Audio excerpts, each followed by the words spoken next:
Hello, this is Steve Des from DezperateActor.com, and today on the lessons we're going to be talking about my agent is not responding to me. What should I do? I'm going to tell you right now what you should do.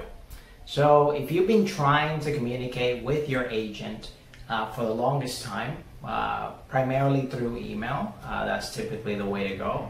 I think you should move forward towards calling. And if calling also doesn't work, or you get a little bit of the runaround, then you should schedule a meeting.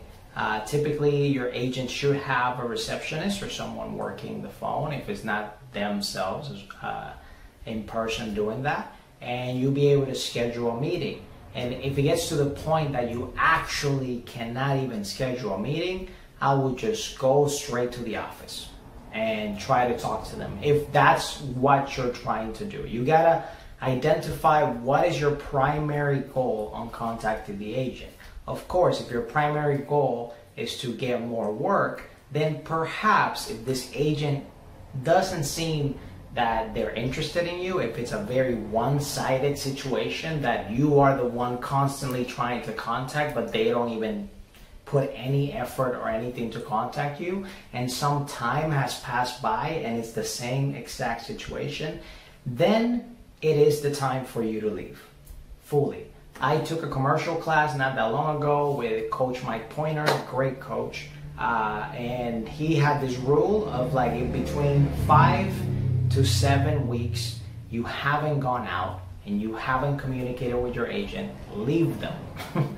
And it's not like as easy as like, oh, I'm just gonna leave and not say anything. No, you want to always have in writing those things. So if you're gonna leave your agent, just make sure in writing you let them know through email or through mail itself, or you actually physically going and dropping or doing all these multiple things that I recommend that for you to really do everything that you possibly can just to let them know that you're no longer with them.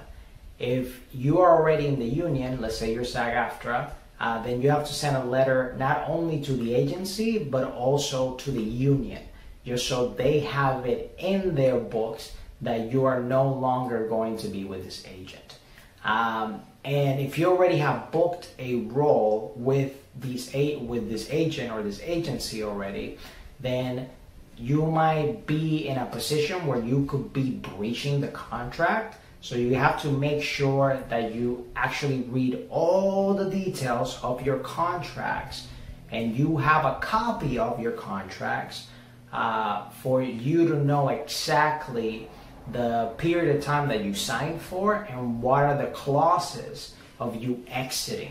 But typically, if you haven't booked any role, if you just signed and you probably went to a few auditions but you never booked anything, just by you sending a letter in writing is pretty much a good to go strategy. If you want to know more strategies or want to go more into details about how to go through this process, definitely go to DezperateActor.com. We have free coaching, we have premium programs, and a lot of different things there to help you, guide you through your career and your path so you don't do the dumb mistakes that I did in the past. That's the whole point of this, okay? So make sure you go check out those things at DezperateActor.com, and don't forget to subscribe, like this video, share with a friend or two that might need it more than you do. Comment below if you ever had this type of experience. Have you been in a position where you felt stuck, or you felt that you were in a one-sided relationship with your representation, and what did you do about it? Leave it there because it can actually help other people, or we can just start a discussion down there, okay? I'll catch you on the next one. Take care and have a wonderful rest of your day.